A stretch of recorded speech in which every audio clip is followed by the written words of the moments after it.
We call him Schmucky Steelsabre. And I'm pretty sure he's in chat.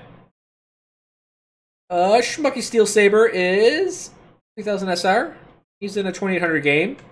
He's a little bit better than all these other plebs. He's a little bit better than these scrubs. But let's see what this guy can do.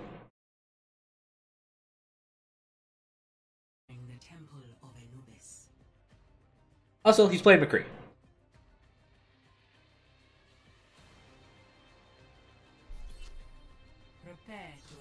Why am I watching this? Select your hero. Perfect. Is this perfect? Oh, it's perfect. I miss Junkrat's laugh. I haven't played Junkrat in a bit, and I miss playing it.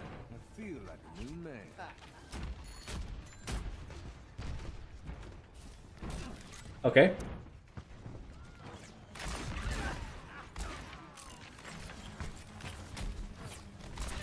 Watch that back left corner. And someone's to your right.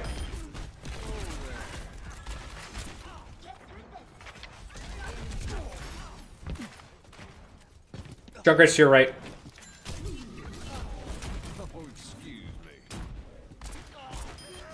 Okay. So already I'm noticing, one, your accuracy. It's kind of expected for a diamond level player. And also your accuracy with flashbang. And your... Don't try to fan the hammer when it's a mobile target like that. It's better to get one shot off than try to fan the hammer.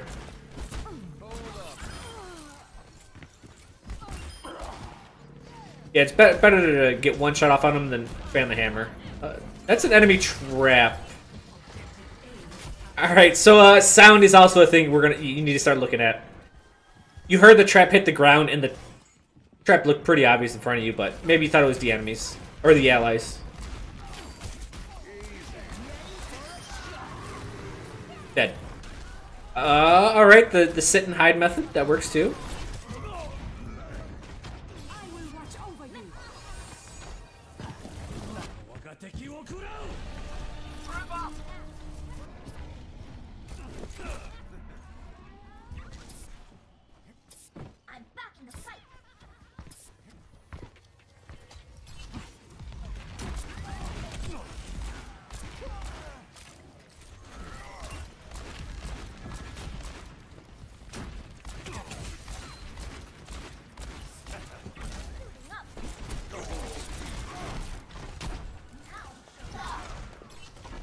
Can't get up that way? Oof. So that's just a little bit of map knowledge.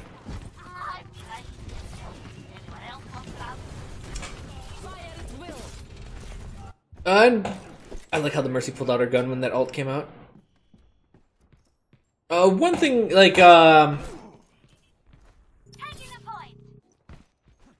Noon, or Deadeye I should call it, when the entire team was behind Reinhardt's shield, it actually has use there. Because you can bust down the shield with a High Noon, and you can then kill anyone that was behind it once it gets broken. It does force a lot of attention on you. Okay, there you go. Now you got that.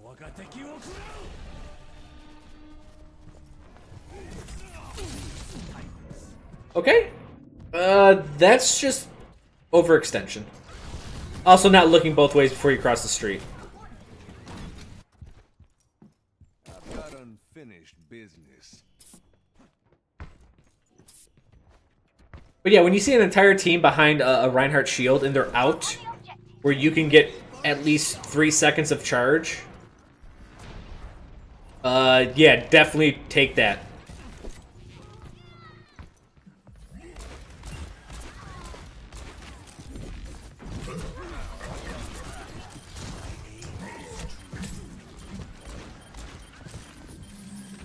Okay.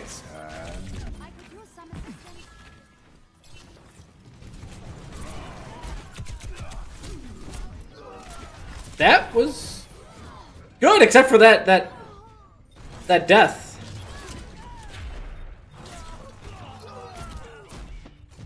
The High Noon, I think it was already placed. It could have been a little bit quicker off the draw, but you were going for some pretty high hit point targets.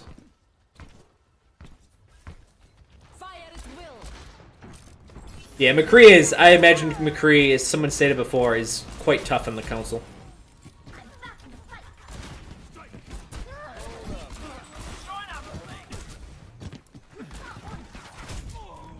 Oof. Oh man, he wanted to quit there. So yeah, accuracy is tough, and that's what I think the biggest hindrance currently with your McCree play is.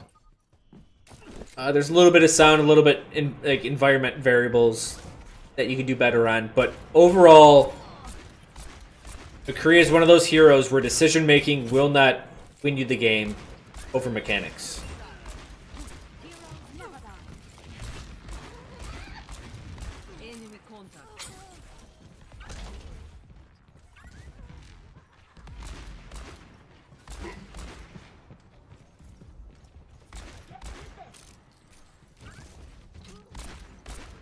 Hands up. Oh shit.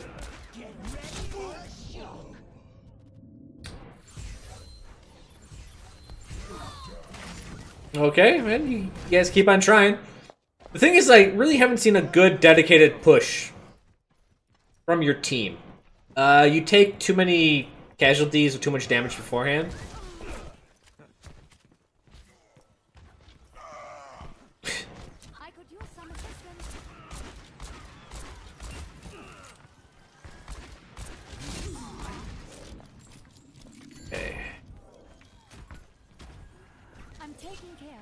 There is a large health pack, so you don't always have to. Oh shit! There's a lot of damage coming in.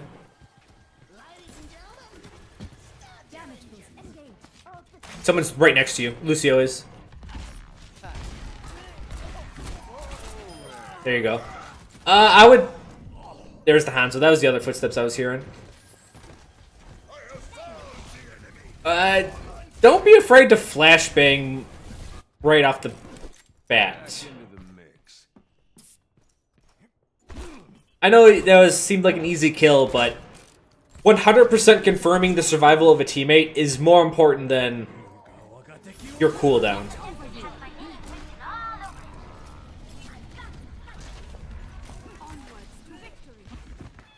Okay, you going up for the highest of noons? Oh, this is the highest of noons. Oh, come on. Steel, you should know better than that.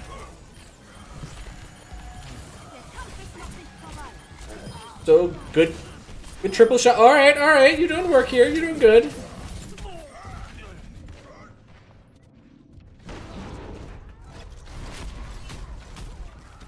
So, I mean, I think everyone saw that one coming. You high noon right in front of a hog, and you're going to get hooked.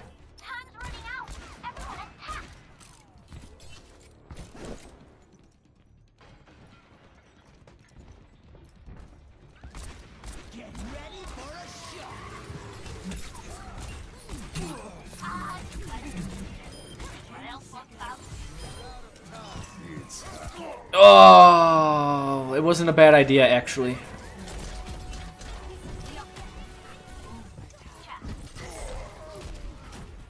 So the big thing with High Noon is that you do lock on with High Noon when someone's getting rezzed. So the 2 seconds they're invulnerable for is 2 seconds you can be locking onto them.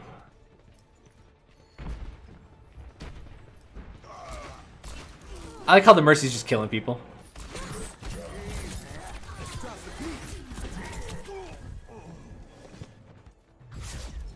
Also, the one big deal with High Noon is you don't have to let it charge all the way.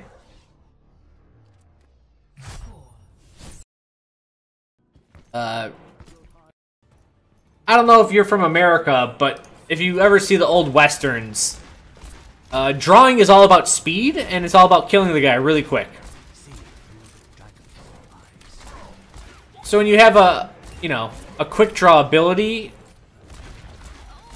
expect to use it faster rather than slower. And remember, you don't need to kill everyone to win a push.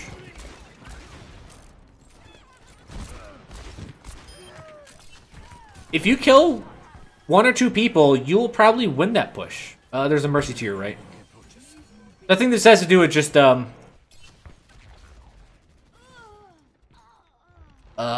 just knowing your environment, being aware. So this whole flank you're doing here, you could be doing more on combat. Go, that's fine. Hanzo's right above you, or he's close.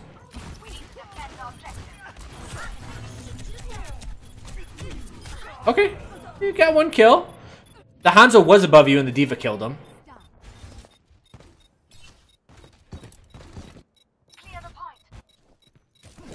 I've got unfinished business. Unauthorized personnel detected at the objective.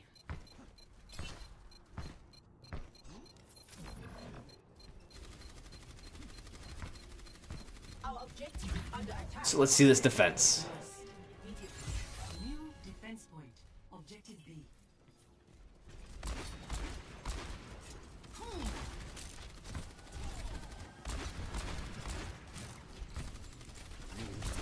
Watch your right or your left. The Hanzo's coming up. Yep.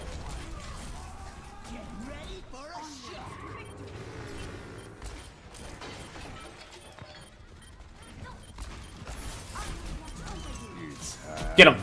Oh, man.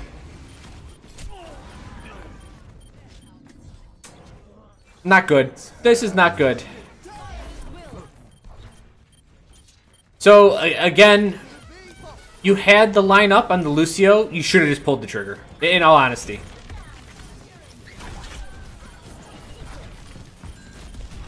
Okay, get 2 from a tire kill.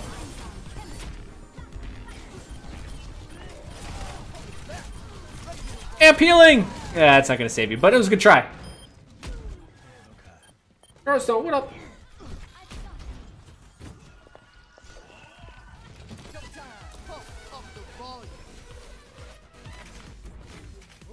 Yeah, get up that wall.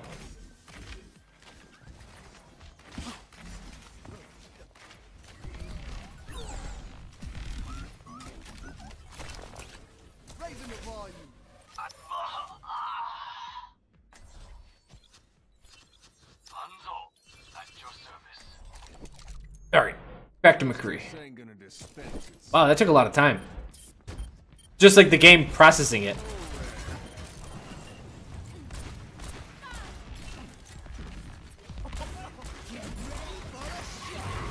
Go low.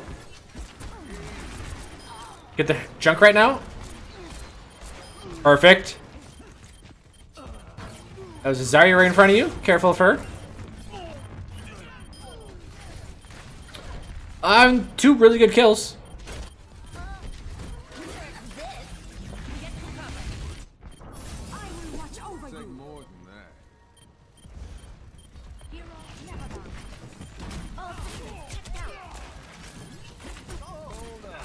Good job. I mean, you're landing a lot of these flashbangs and these the shots.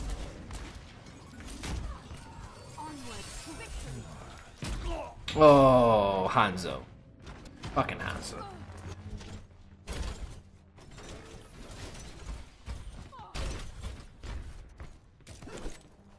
Back in the saddle again.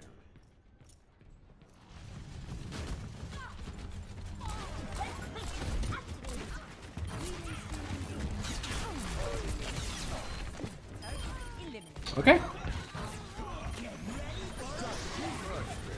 Get some oh, it's right above you. So that's like the second time I noticed that even if there's someone in front of you, you sometimes don't take shots. That's a loss. Damn. You don't take shots on them. So there was a diva there, and I'm not sure why. So I think, as playing McCree, here's the thing. If you're having trouble with accuracy, you just gotta play more. There's no two ways around it. It's just one of the things where you're like, how do I get better at something if I suck? It's like, we'll just do it more. And you're like, but then I'm still bad. It's, that's life, man. You just have to fuck up more than someone else, and you'll start learning more and more. So your accuracy is, I would say, probably average for your skill level, and definitely you need it higher if you want to start playing McCree a lot more. And the only way to do that is to play McCree and kind of to get better. So I'm fine with your accuracy where it's at. Your positioning, I think on defense was okay.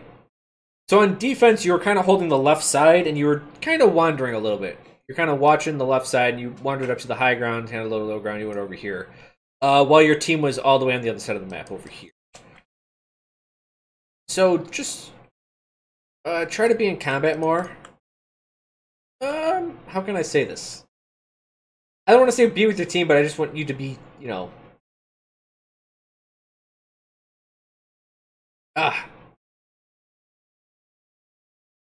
just be... Fight! I don't know, fight more! Fight! Yeah, find a guy and just be like, you want to fight? And then fight him. Yeah, you just spent a lot of time not shooting. Like the one... you only held 0.1 for one death.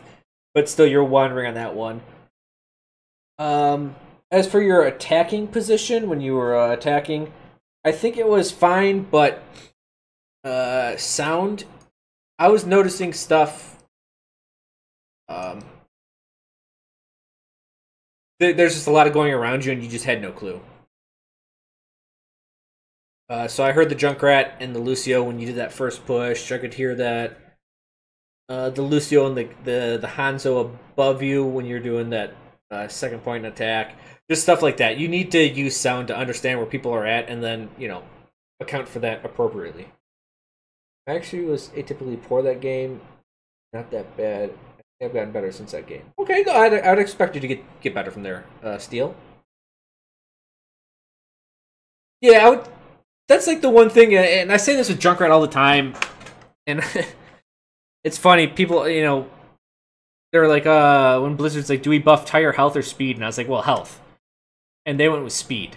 And they're like, we did this because, like, we just wanted people to use tire less and get into combat more. And I was like, oh, fuck, that's what I've always told people. I've told everyone, like, use tire, get a kill, start playing Overwatch again. You know, every second you're not shooting at someone, there's another second you're not dealing damage. And that's the whole thing with this position is, like, you want to be where combat is at. Right? That's where you're going to be effective. Shooting more is good. Oh, we got a host. Fitzy here. Fitzy was an auto host, but I appreciate it, my friend.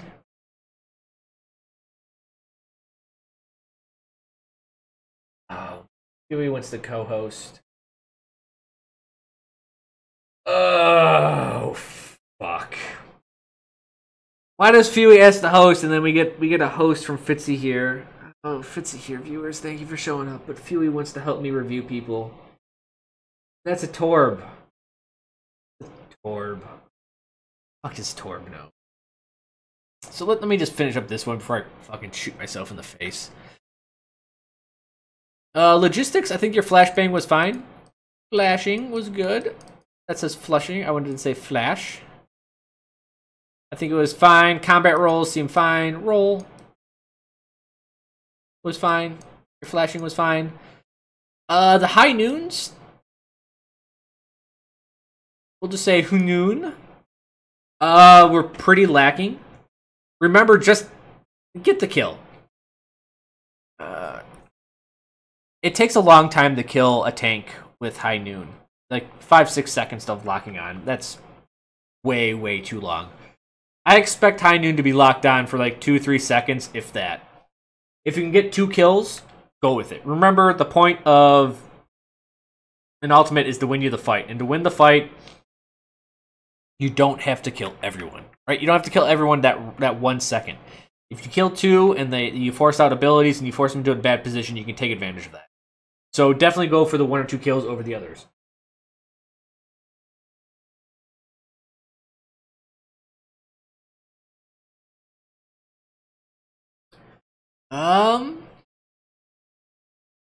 Your position on offense, though, it was your team. Here's the problem: your team never got a good attack off.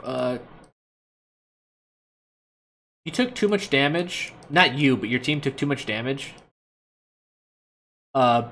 Before the fight. Essentially, you guys were getting attacked in the logistical phase. So essentially, at the logistical phase is when you need, like, how do you get to where you're going? Once you're there, how do you attack? Right? Once you're there, that's position. How do you attack? That's how this whole shebang works. So if you're getting busted up at the logistical phase, you kind of got to move your position closer and closer and closer. So instead of being like, oh, our position is going here, and that's our position, and we'll attack from here, and that's how we'll take the point.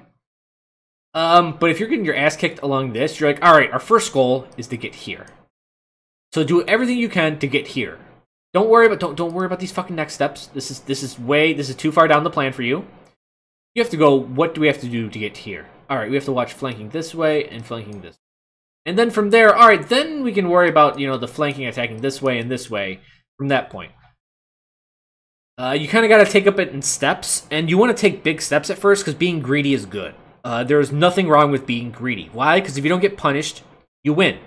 That's the whole thing with greed. Greed is good. But if you get punished for being too greedy, then you got to take smaller steps. You got to chop it up. You got to chop it up nice and neat. And then from there, you just take the staircase up to victory. But yeah, when it's just one big step, you know, sometimes when you're jumping up, you get smacked in the face by this big hand. Get a fifth finger. It smacks you in the face. I'll animate it. There you go. It's animated. That's speed line, so you know it's coming to hit you in the face. There's your unhappy face. So yeah, so you take smaller steps. That's the big deal. And this is kind of how I approach everything in Overwatch. Yeah. I take big steps. If I get punished for big steps, I take smaller steps. Yeah, and then you do this. You have to build this staircase.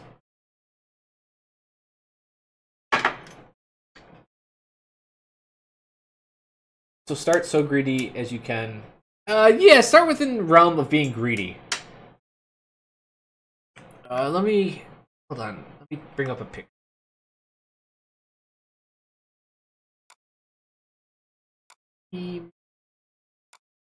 Wallpapers. Nope, that's not the one. Map shots. So... King's Row is a really good example. I mean, I have... Here's the thing. I have the fucking Anubis map. But I don't like talking about that one. You know, we can talk about this one. It was on Anubis, let's just talk. Okay. So when attacking, most teams position, this is their goal. This high ground.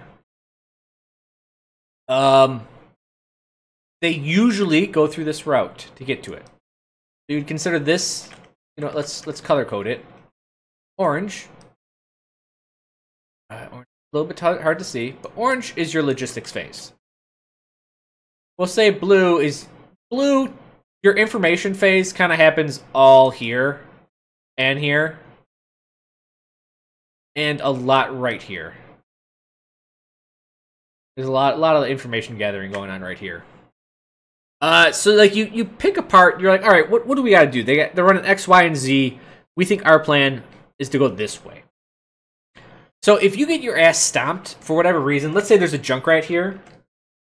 There's a Junkrat here, and you're like, all right, we can't do this. So our position now needs to be here, and your logistics has to change. You're like, all right, our plan has changed. We have to deal with this threat before even considering about this. Right? Or maybe you just completely changed from the information you gathered. You're like, all right, we're going to do something different now. We're going to go this way. All right, and our new position is we want some guys on the high ground up here, and we want people to attack here at the same time, right? This is kind of like how we want to attack. Cool. Right, you kind of gotta move from step to step. And if you can't make these big steps, like sometimes teams just let you get up here and you can just get up there. Other times teams put you in a really bad spot, and your first thing is like, all right, at least let's get to this point safe, or let's get to this point safe. And then you move from there. The thing I hate about your reviews is I always talk about communication, but I always leave voice chat. Because I do this without verbal.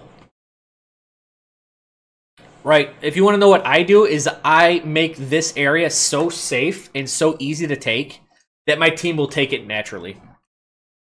I let my team, essentially, I consider my team water, and they're going to flow the easiest way they can flow. So, therefore, if I blow open the path, they're going to go that way naturally.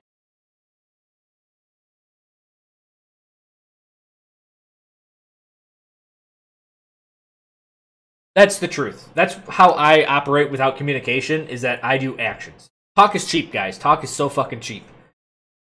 People will respond better to my actions than any of my words. But yeah, so this is what I think about logistics and all that. So, when you can't make these big leaps to position, then start chopping them down. Right? But usually you try to these big leaps first, just because if they're available, then you take it immediately. Got it. Team equals water. Actually, you have no idea how fucking right that is. Because if you're...